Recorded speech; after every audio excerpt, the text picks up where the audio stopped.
Hello student, आज हम हमारा नवा पाठ वनों का महत्व पढ़ने जा रहे हैं।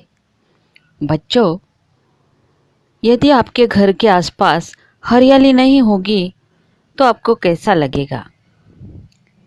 आपके घर के आजू बाजू में भी अवश्य वृक्ष होंगे। आप सब जानते हैं कि मनुष्य के जीवन में वनों का विशेष महत्व है। यह हमारे लिए प्रकृति के अनुपम उपहार है। वन हमें धरोहर के रूप में मिले हैं और हमारा कर्तव्य है कि हम आने वाली पीढ़ी के लिए इनका संरक्षण करें। आज इस पाठ में भी हम यही पढ़ेंगे कि प्रकृति के ईश्वरीय वरदान के बिना हमारा जीवन असंभव है। आइए पाठ में देखते हैं। वन हमारी अमूल्य संपदा है। अमूल्य यानी कि जिसका कोई मोल नहीं हो सके, ऐसा अमूल्य। सच तो यह है कि संसार में सभी प्राणियों का जीवन वनों पर निर्भर है। पेड़ पौधे मानव जीवन के आधार है। मनुष्य को अपना भोजन, अन्न, फल और शाक भाजी पेड़ पौधों से ही मिलता है। मनुष्य दूध और दूध से बनी वस्तुओं का सेवन करता है। दूध देने वाली गायें, भैंसें और अन्य बहुत से पशु घास खाकर जीवित रहते हैं। मांसाहारी पशु जिन पशुओं का मांस खाते हैं वे घास और पत्तियां खाते हैं। स्पष्ट है कि यदि पेड़ पौधे न हो तो संसार के सभी जीव जंतु भूख से तड़प कर मर जाएंगे। बच्चों, हमारे जीवन की 3 मूलभूत आवश्यकताएं होती है: रोटी, कपड़ा और मकान। और उसी को पूरा करने के लिए वृक्ष महत्वपूर्ण भूमिका निभाता है। वन और वृक्ष जीव जंतुओं के लिए शुद्ध वायु का संतुलन बनाए रखते हैं। जब हम श्वास लेते हैं तो शुद्ध वायु को अंदर लेते हैं और श्वास बाहर निकालने के साथ अशुद्ध वायु को बाहर निकालते हैं। वृक्ष और पौधे सूर्य के प्रकाश में अपनी पत्तियों की सहायता से अशुद्ध वायु से अपने लिए भोजन बनाते हैं।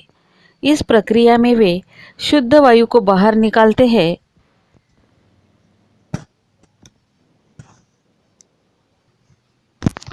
इस प्रकार वन और वृक्ष जीव जंतुओं के लिए शुद्ध वायु का संतुलन बनाए रखते हैं।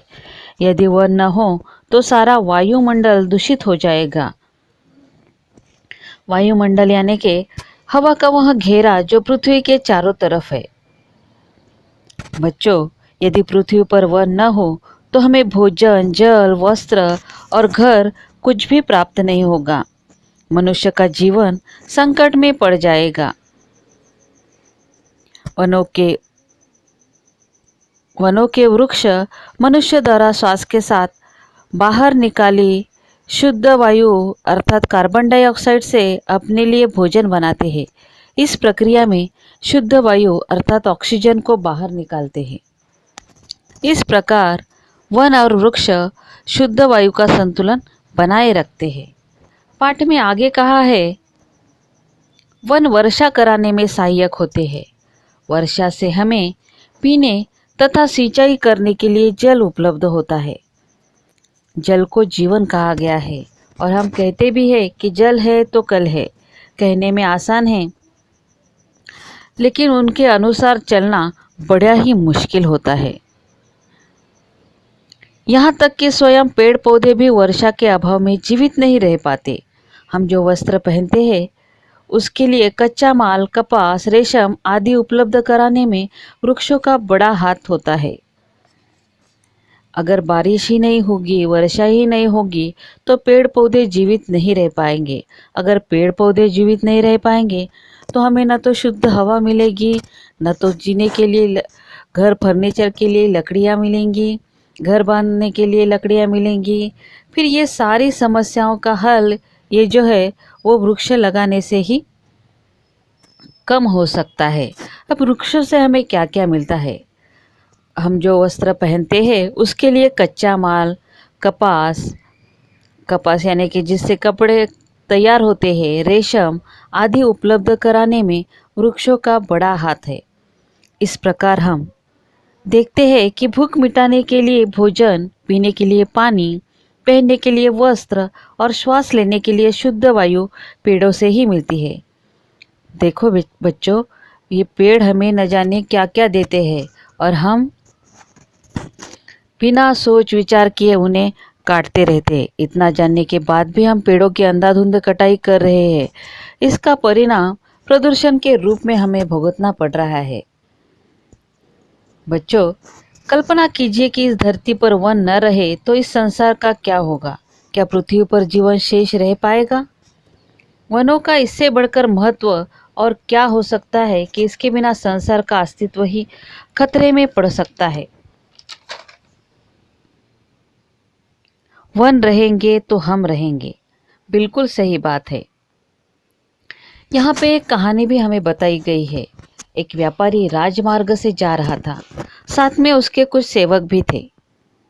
व्यापारी ने देखा कि एक बूढ़ा आदमी आम का पौधा रोप रहा है यानी कि लगा रहा है। एक बूढ़ा आदमी आम का पौधा लगा रहा था। बुढ़ापे के कारण उसके हाथ कांप रहे थे, गर्दन हिल रही थी।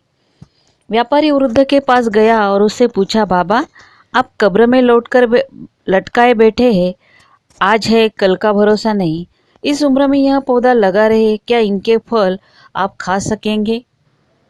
देखो, वो राजा जो है वृद्ध व्यक्ति से कह रहा है कि आपके हाथ पैर हिल रहे हैं। जिस तरह से उम्र बढ़ती जाती है, मनुष्य के अवयव काम करना बंद कर देते हैं और कांपने लगते हैं, थरथर कांपने लगते हैं। तो उसी प्रकार उस बूढ़े आदमी के भी हाथ पैर कांप रहे थे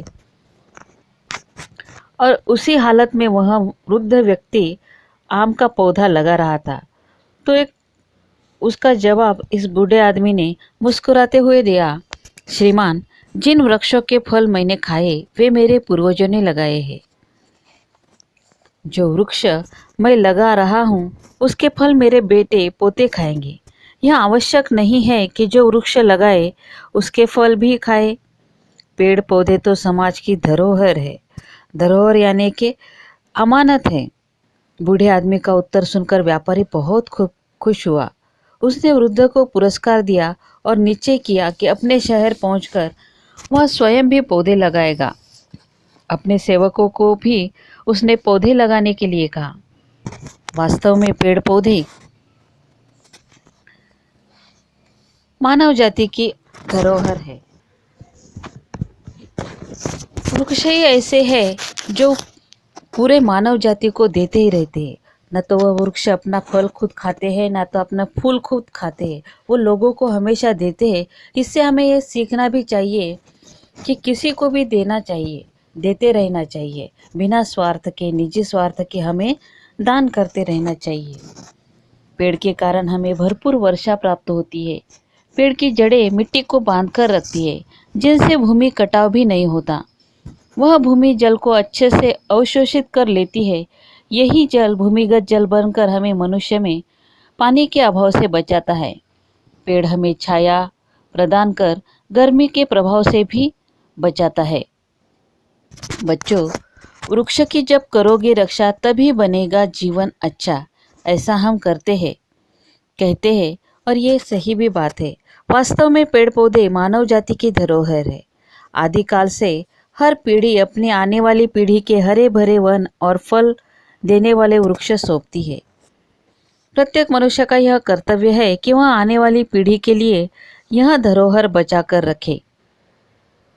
वनों की उपयोगिता के कारण धर्म ग्रंथों में भी इनकी महत्ता का गुणगान किया गया है। पेड़ों को लगाना पुण्य कर्म और काटना पाप कर्म कहा गया है। आंवला, पीपल, केला, बरगद और तुलसी जैसे वृक्षों की तो पूजा भी की जाती है। बच्चों, प्राचीन भारतीय इतिहास से हमें कुछ न कुछ अवश्य सीखने को मिलता है और उन्हीं की घटनाएं आज भी सन्निहित है। भारतीय संस्कृति और सभ्यता में वृक्ष को देवता के रूप में माना गया है। वृक्षों के साथ मनुष्य का आत्मीयता का व्यवहार था। अशोक का वृक्ष शुभ और मंगलदायी समझा जाता था। वृक्ष को बचाने के लिए चिपको आंदोलन भी किया गया था। इस आंदोलन का घोषवाक्य था क्या है जंगल के उपकार, मिट्टी पानी और बयार, मिट्टी पानी और बयार जिंदा रहने के आधार। कितना दिल छूने वाला ये घोष वाक्य है। इस चिपको आंदोलन में सुंदरलाल बहुगुणा, गोरा देवी आदि शामिल थे और उन्होंने उस वन को बचाया था। आगे कहा है, वनों के महत्व को स्वीकार करते हुए आज के युग में वृक्षों को हरा सोना कहा गया है। सुनहरा सोना खान से खोदकर निकाला जाता है, पर हरा सोना तो खुली खान है। यह तो हर किसी के आंगन में खिल सकता है, चाहे गरीब हो चाहे अनाथ हो। किसी ने भी पेड़ लगाया तो वहाँ उसको पानी डालने के बाद वह पेड़ वृक्ष बड़ा हो सकता है। लोभ के कारण यदि इसे आवश्यकता से अधिक लूटा जाएगा तो एक दिन हम स्वयं लूट जाएंगे। पेड़ों पर कुल्हाड़ी चलाना और पैरों पर कुल्हाड़ी मारना एक जैसी ही बात है। आज बढ़ती जनसंख्या की आवश्यकताओं को पूरा करने के लिए वनों को काटा जा रहा है। आवास की समस्या का समाधान करने, सड़कें बनाने और खेती के लिए भूमि तैयार करने के लिए पेड़ काटे जा रहे हैं। इससे पर्यावरण प्रदूषण की एक नई समस्या उठ खड़ी हुई है। बच्चों, पेड़ प्रकृति का एक अनमोल उपहार है। पेड़ों के कारण ही इस हरी भरी पृथ्वी और हमारा जीवन खुशहाल है। लेकिन धीरे धीरे जब से औद्योगिकरण और शहरीकरण बढ़ा है, वैसे वैसे मानव द्वारा अंधाधुंध कटाई की गई है, जिसके कारण प्राकृतिक संतुलन गड़बड़ा गया है। एक पेड़ से हमें क्या नहीं मिलता। अगर पेड़ हमारे आसपास होंगे तो एसी का खर्चा भी बच जाता है, उसे लगने वाली बिजली की बचत हो जाती है। पेड़ से हमें nitrogen oxide, ammonia, sulphur dioxide जैसे वायु के प्रदूषण से बचने में मदद करते हैं। धूल और धूप की पेड़ से कम होती है। एक पेड़ 15 लाख रुपए का ऑक्सीजन बनाता है। एक पेड़ 1 लाख रुपए का पानी शुद्ध करता है और न जाने कितने सारी उपयोगिता वृक्षों से हमें मिल सकती है। जनसंख्या बढ़ने के साथ कृषि उत्पादन बढ़ना आवश्यक है, परंतु जीवन रक्षा के लिए वनों की रक्षा भी अनिवार्य है। हमें यह निश्चय करना होगा कि यदि हम एक पेड़ काटे तो 2 नए पेड़ लगाए। नहरों और सड़कों के किनारे, रेल पटरियों के आसपास, खेतों की मेड़ पर वृक्षारोपण किया जा सकता है। इससे वनों के कटने से हुई क्षति की पूर्ति की जा सकेगी। यदि देश का प्रत्येक नागरिक, बूढ़ा, बच्चा और जवान इस पुण्य कार्य में हाथ बटाए, नए नए वृक्ष लगाए और उनकी सही देखभाल करे तो धरती पर नंदनवन बन सकता है। वास्तव में वन हमारे जीवन के आधार है। वृक्षों से ही हमारा जीवन है। आओ हम सब मिलकर वृक्ष लगाने के शुभ कार्य में जुट जाने का संकल्प ले। बच्चों, जनसंख्या वृद्धि के कारण लोगों के लिए आवास यानी कि रहने के लिए भूमि और कृषि योग्य भूमि की खोज शुरू हुई, जिस कारण वृक्षों और वनों को काटा गया, जिससे औद्योगिक कारखानों की स्थापना, फैक्ट्रियाँ, औद्योगिक संस्था की निर्मित हुई और इसका परिणाम यह हुआ कि प्रदूषण बढ़ गया और वनों को काटा गया। बच्चों, पेड़ हमारे जीवन के लिए बहुत ज़रूरी है। इसके बिना पृथ्वी पर जीवन की कल्पना भी करना नामुमकिन साबित होता है।